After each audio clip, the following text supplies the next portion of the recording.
Well, I suppose this review was a long time coming. Let's talk about Powerpuff Girls.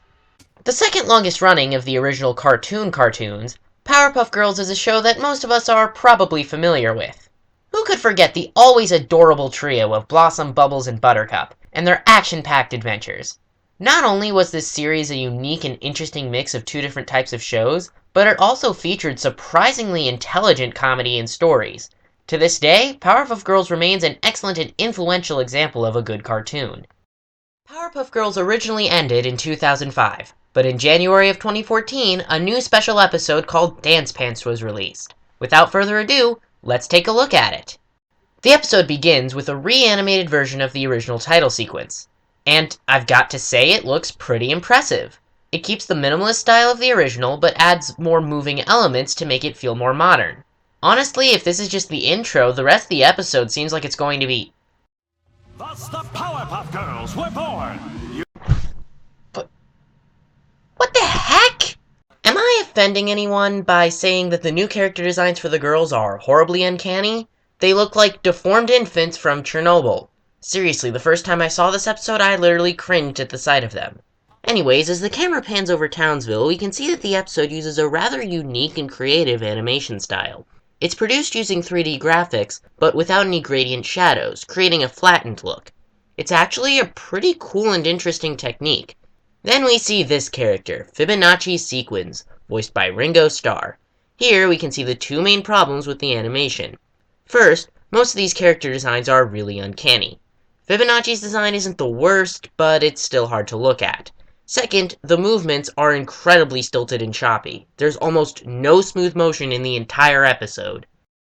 Actually, this last part kind of baffles me. It feels like some of the frames are just missing, but this thing was made using computer graphics. The sorts of animation programs like the one that seems to have been used here produce the frames automatically from the inputted vectors, so why is the frame rate still so low? That's confusing. A giant robot claw grabs Fibonacci, and the camera turns to an opera singer. Then she gets taken by the claw, so the camera turns to... What the heck is that thing? Please get it off the screen, it's freaking me out. Thank you. We cut to City Hall, where the mayor is trying to open a pickle jar. Miss Bellum, his secretary, tries to get him to see the giant robot attacking town, but it keeps going out of view when he looks behind him. Then he calls Miss Bellum a giant robot. Yes, that is going to be important later. We cut to the Powerpuff Girls' house, where they're eating broccolini. I didn't know this when I first watched this episode, but broccolini is a real vegetable and a separate cultivar from broccoli. Now, I will admit that so far, other than the animation, we haven't really run into anything problematic yet. Here, however, is where we hear what might be the episode's biggest problem.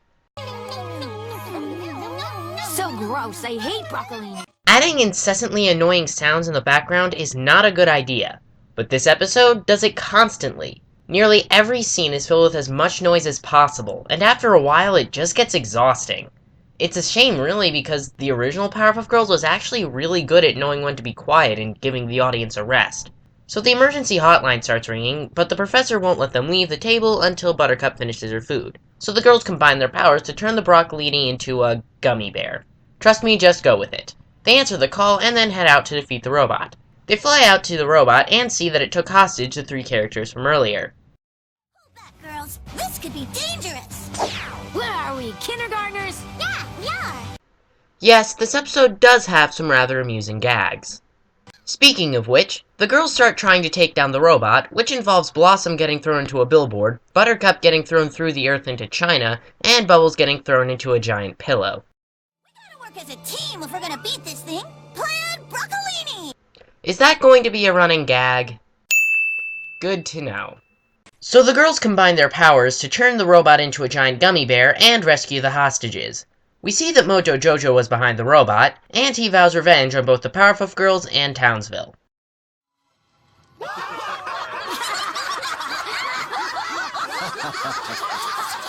See what I mean when I say that the unnecessary noise is the biggest problem? Maybe they're just trying to keep the episode energetic, but it's just really annoying. On that note, later that night, the professor offers to get the girls a treat in the morning, and they start yapping annoyingly. The next morning, the professor wakes up, and they immediately resume yapping annoyingly. Then he goes down to his lab to get his wallet in a scene that goes on for way too long. By the way, the professor is actually a perfect example of why most of these character designs are terrible. It's basically just his original design put into 3 dimensions. The problem with this is that you just can't get away with stylizing things as much in 3D as you can in 2D. Just imagine Major Monogram from Phineas and Ferb in 3D. It would look really bizarre. They all get to the store and are wondering what to get. How about Dance Pants Revolution? Dance Pants Revolution? What kind of drugs were involved in coming up with that? The professor is hesitant to buy the game, so the girls throw a tantrum and start destroying the store, which eventually gets him to give in. Yes, that's just as annoying as it sounds. Anyways, Mojo Jojo sees what they bought and starts laughing maniacally. Back at home, the girls try out the game, and only Bubbles seems to be enjoying it. When the emergency line rings, Bubbles is still engrossed in the game, and despite Blossom giving a marginally inspiring speech, she still refuses to move, so they head out without her. They arrive at the mayor's office to see that he needs help getting his pickle jar because Miss Bellum is angry at him from earlier and placed it on a high shelf. They attempt to turn the shelf into a gummy bear, but can't because they need all 3 of them in order to do that. Sorry, Mayor, but we won't be able to get your pickle jar down for you. But it's right there next to you. I said sorry, now deal with it! Oh wait, that's not funny, that's just stupid. So Buttercup flies home and unplugs the video game, which causes her and Bubbles to start fighting. Blossom, however, shows up and tells them to talk it out. Yeah, we couldn't help the mayor reach his pickle jar without you. Yes, you could have. You've been playing Dance Pants Revolution way too much, and it's time for you to stop. No! Yes! No! Yes! No! Yes! No! Yes! No! Shut up. Episode, please. Shut up. The girls finally decide to quit playing Dance Pants Revolution, but when they offer the game to the professor, he panics in an awkwardly animated fashion and then runs to his lab. Now we get one of the most bizarre flashbacks that I have ever seen. What's this? Looks like Townsville's newest citizen is just arriving to fulfill a lifelong dream. So, hey, Rat. Is there any way that drugs weren't involved in making this? Basically, the professor wanted to be a dancer, but got laughed off the stage because he was terrible at it. 4 famous scientists walk up to him and tell him that they too wanted to be dancers but became scientists instead, which convinces the professor to become a scientist himself. Back upstairs, Bubbles hears someone at the door and finds a package. New Dance Pants Evolution 2. Okay, which drug was it? Alcohol, marijuana, cocaine, LSD, which one? We get a gag with Bubbles talking to her conscience, eventually deciding to play the game. Then Mojo Jojo appears and reveals that this is part of one of his plans. So Bubbles opens up the game and gets attacked by the pants. Holy crap, this is trippy. She gets turned into a robot, I think, and then the game gives her some instructions. We cut to Townsville Zoo, where Bubbles breaks in and attempts to steal that badger thing, before getting seen by a guard. You're gonna have to dance for him, sucker! Oh, dance fight, huh? Unfortunately for you, sister, I'm South Compton Crump Champion 2002 to 2007. Episode, I can see that you have an issue, and that's okay. There's plenty of self-help clinics that can help you get sober.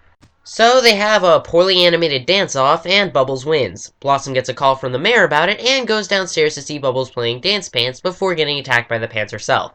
Then they go kidnap the opera singer. Later, Buttercup finds them playing the game, gets attacked, you know the drill. Face the real. This is a stinging pain that has occurred by hanging upside down. This is what happens when you have crappy animation. Things don't fall on the ground, they appear on the ground. So the girls go to Fibonacci's estate, where he's watering math-related flowers, which I think is supposed to be a joke. He quickly gets caught by the girls and falls down the stairs while singing the Fibonacci sequence. Yeah, for all the successful jokes, this episode has a lot that fall flat because they make no sense. The next day, the professor calls the girls down for breakfast. When they don't respond, he goes upstairs and finds the 3 characters that were kidnapped and the dance game. Through the magic of plot convenience, I guess, the professor concludes that Mojo Jojo used the game to take control of the Powerpuff Girls and use their powers to kidnap the celebrities, and in turn use their abilities to break into his lab and steal Chemical X. As you can see, this episode gets more and more convoluted as it progresses. The professor gets a call on the emergency hotline and rushes into the city where Mojo Jojo is threatening to take over the town. When the citizens don't believe him, he tells them this. In the hour before my sleep, I chose to wish upon the brightest ball of explosive gas that all my dream and scheming would come true. A fairy of blue descended from the heavens and said unto me, Maybe. That's why. So that came right out of nowhere, made no sense whatsoever, and is never going to be mentioned again. Roll the clip, please. It's a big-lipped alligator moment. Big-lipped alligator moment. So we get a recap of everything that's happened so far, and then we learn that the professor didn't release the kidnapped characters, so they had to free themselves. No. Let it be. That was a good reference joke. The mayor tells the professor that they have to beat the girls in a dance-off in order to free them. I don't know, I guess the episode still has a large supply of whatever it's been smoking. He apologizes to Miss Bellum for calling her a giant robot earlier, and then the dance-off begins. But when the professor whips out his old moves, he gets laughed off the stage and starts crying.